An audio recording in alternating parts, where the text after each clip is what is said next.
El siguiente programa es para todo el mundo. Se recomienda a padres y docentes acompañar a los menores de edad para una mejor comprensión.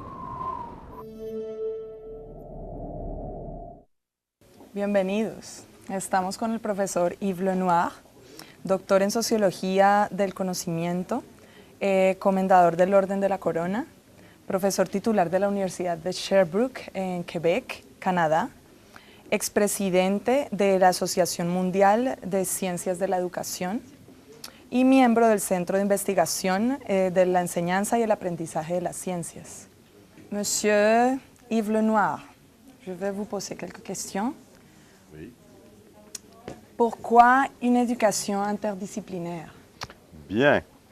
Alors, bien sûr, cette question est fondamentale. Elle est fondamentale dans un monde qui aujourd'hui est en profond changement. Que l'on soit en Colombie ou n'importe où ailleurs dans le monde, nos sociétés sont marquées par trois phénomènes complémentaires. La globalisation, la mondialisation et l'internationalisation des échanges. Dans cette perspective, au plus aucune société ne peut vivre fermée sur elle-même. Il est indispensable qu'elle s'ouvre aux réalités globales, internationales, et qu'elle pense en termes d'interrelation entre les membres.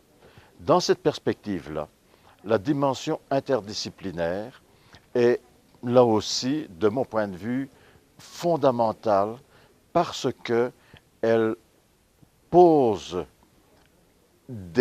ou elle permet plutôt de poser des questions et de chercher des réponses à des problèmes complexes, des problèmes qu'une discipline toute seule ne pourrait pas relever.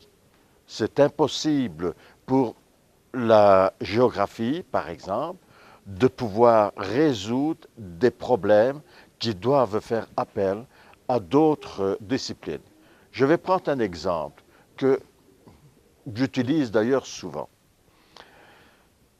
En Belgique, on a construit, il y a une vingtaine d'années, un viaduc au-dessus d'une vallée, un peu au sud de Namur, pour permettre la construction de l'autoroute qui va de Bruxelles à Luxembourg. Pour construire ce viaduc, il fallait faire appel à tout un ensemble de disciplines qui ont dû travailler ensemble, des géomètres, des ingénieurs, des techniciens de tout genre, qui donc ont conçu le pont. Le pont a été construit et un mois après son ouverture, on a dû le fermer. Et on a dû le fermer tout simplement parce qu'ils avaient oublié de convoquer lors de la conception du pont des spécialistes du climat. Et les spécialistes du climat auraient dit que c'était un très mauvais endroit pour construire le pont parce qu'il y avait du brouillard tous les jours de l'année à cet endroit-là. Et donc, dès que le pont a été ouvert, il y avait des accidents tous les jours. On a dû trouver, après beaucoup de recherches, une solution qui a été d'installer d'immenses ventilateurs qui fonctionnent toujours aujourd'hui. Dès qu'on est dans une question qui implique un projet, dès qu'on est dans une question qui demande des réponses à des problèmes de l'environnement, à des problèmes d'aménagement du territoire, à des problèmes d'éducation, on doit recourir à un ensemble de disciplines. Un ingénieur ne peut pas se satisfaire de ne connaître que d'avoir une formation en physique, par exemple. Il pourra peut-être construire des ponts, mais s'il n'a pas des compétences, s'il n'a pas appris des éléments en communication, en gestion et en administration, il sera totalement incapable de pouvoir mener à bien ses responsabilités, son travail d'ingénieur. L'interdisciplinarité, dans ce sens-là, c'est la nécessité de pouvoir donc mettre ensemble des connaissances, des habiletés, des compétences, de manière à résoudre des problèmes qui aujourd'hui sont complexes. Qu'est-ce qui apporte l'interdisciplinarité à la pensée critique et réflexive? Si l'on pense l'interdisciplinarité d'un point de vue strictement instrumental, comme une réponse immédiate aux problèmes dont je viens de parler, eh bien à ce moment-là, on échappe ce qui, à mon sens, est l'aspect indispensable, qui est précisément cette capacité de distanciation critique que nous devons prendre face aux problèmes. Ce n'est pas tout de répondre à un problème, ce n'est pas tout de trouver une solution. Il faut pouvoir réfléchir à la solution, et il y en a toujours plusieurs possibles, de manière à pouvoir adopter celle qui va répondre le mieux à la réalité sociale. Pour moi, l'interdisciplinarité, sur le plan de cette dimension nécessaire à la critique et à la réflexivité, c'est la prise en compte des dimensions à la fois téléologiques, ontologiques et praxiologiques, c'est-à-dire de pouvoir poser les problèmes en fonction des finalités qui sont poursuivies. Et de ma part, les finalités ne peuvent être que des finalités sociales et humaines, et pas seulement des finalités économiques.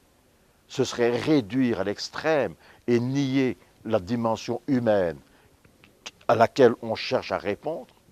Ce sont des finalités également ontologiques, dans le sens où les êtres humains doivent être au cœur de la réflexion interdisciplinaire, sans quoi, là aussi, on passe à côté de sa raison d'être.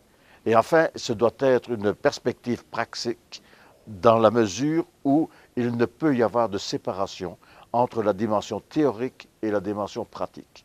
La dimension théorique est indispensable parce qu'elle permet la distanciation entre les fonctions empiriques et les fonctions opératoires sur le plan scientifique.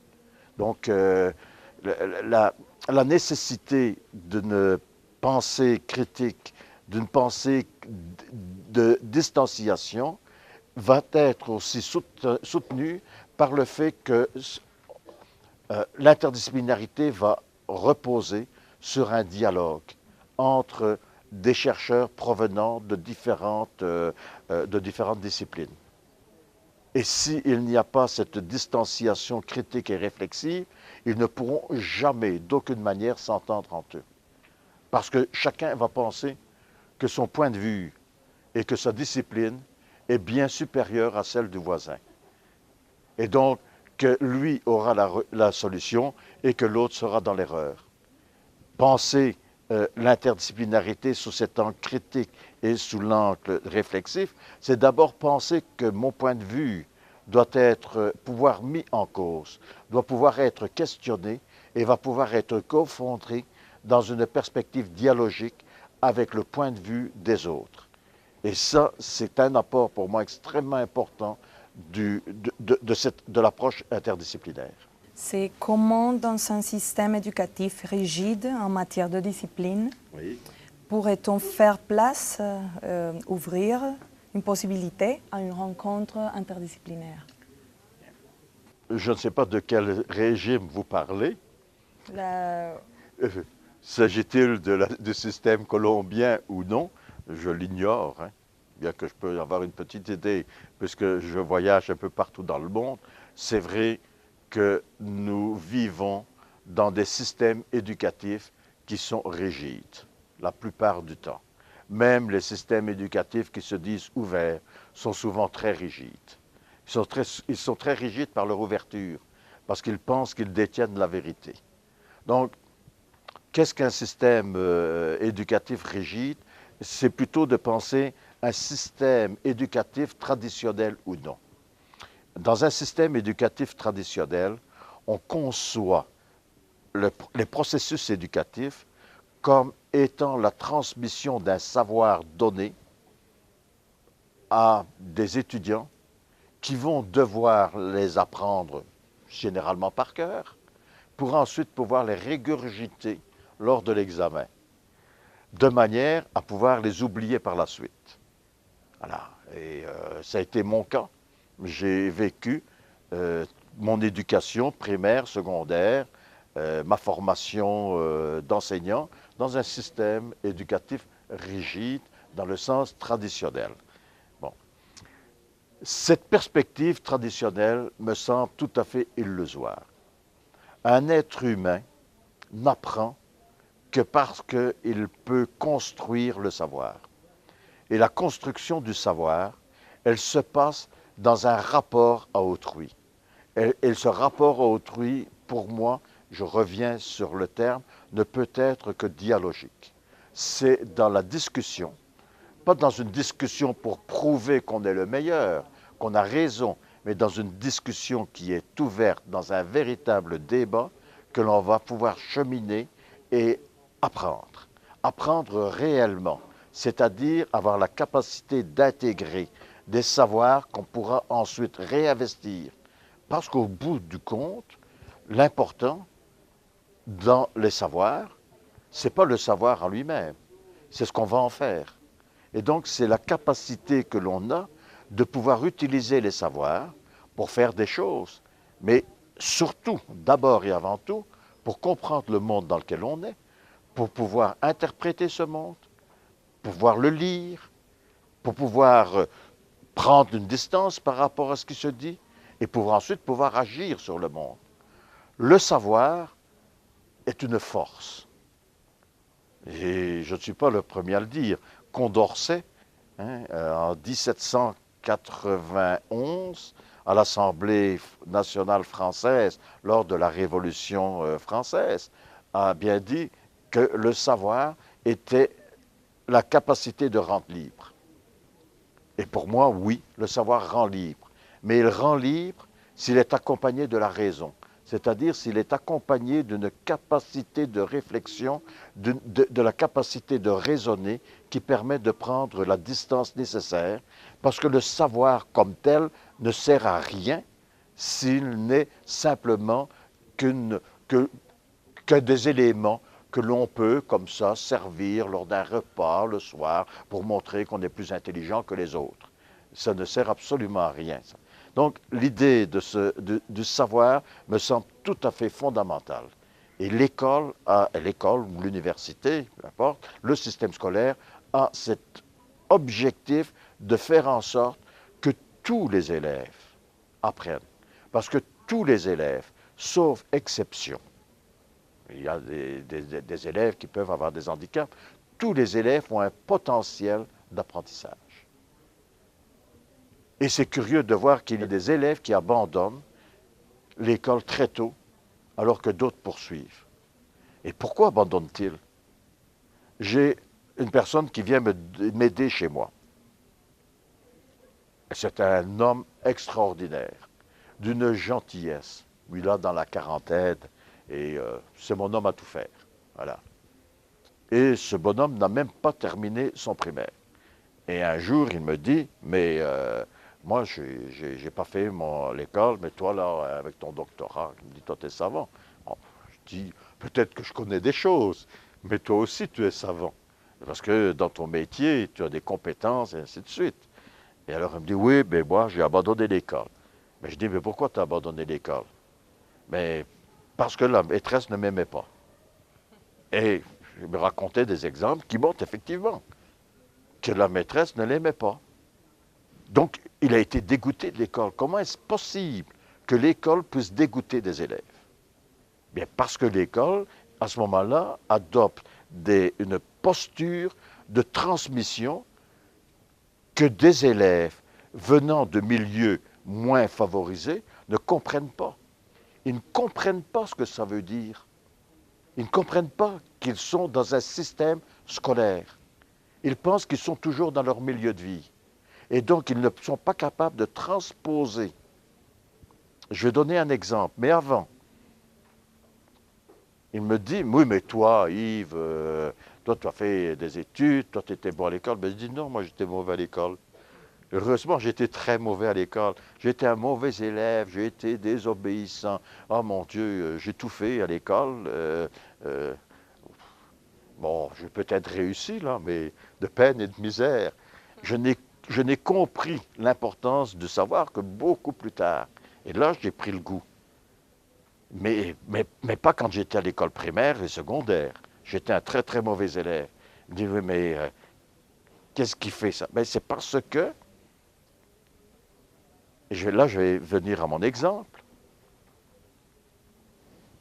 Je vais dans une classe et j'essaie de donner un problème interdisciplinaire, justement, aux élèves de cette classe-là, en leur disant, voilà, quand je vais quitter la classe, pouvez-vous me dire comment je vais faire pour aller chercher l'autobus pour retourner chez moi?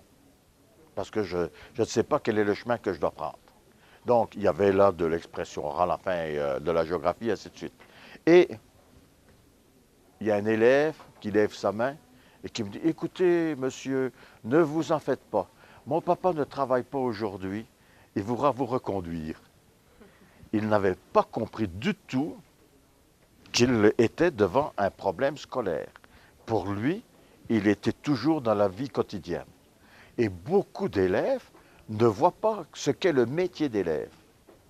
C'est une caractéristique qui est propre et qu'il faut apprendre. Et on les place à l'école et on leur dit étudie, ou bien on les écarte. C'est pas ça l'école. Et donc l'importance, et donc finalement, l'école devient un lieu de discrimination sociale, et non pas un lieu de promotion, un lieu de liberté, un lieu d'émancipation. Or, l'école est d'abord et avant tout, de mon point de vue en tout cas, un lieu d'émancipation de tous les gens. Et l'école a cette capacité de donner du pouvoir à tous les gens d'une société par le savoir qu'ils peuvent maîtriser et utiliser. Et pour moi, le problème, il est là. Est-ce qu'une société veut ça ou ne veut pas? Au Québec, jusque dans les années 50, le gouvernement ne voulait pas que les Québécois apprennent.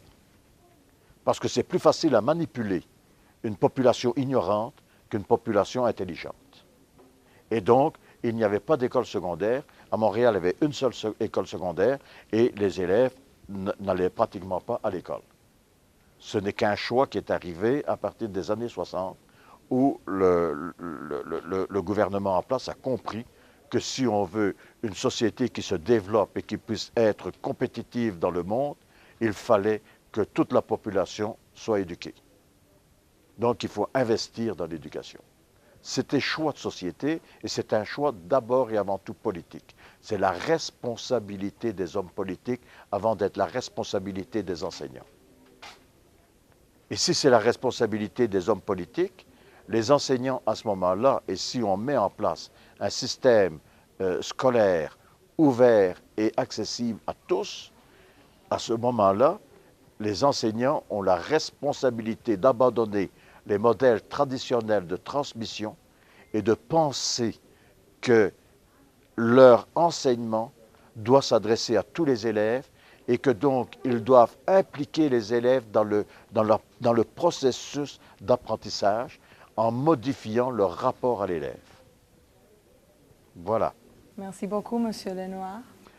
Es un placer. Gracias por acompañarnos.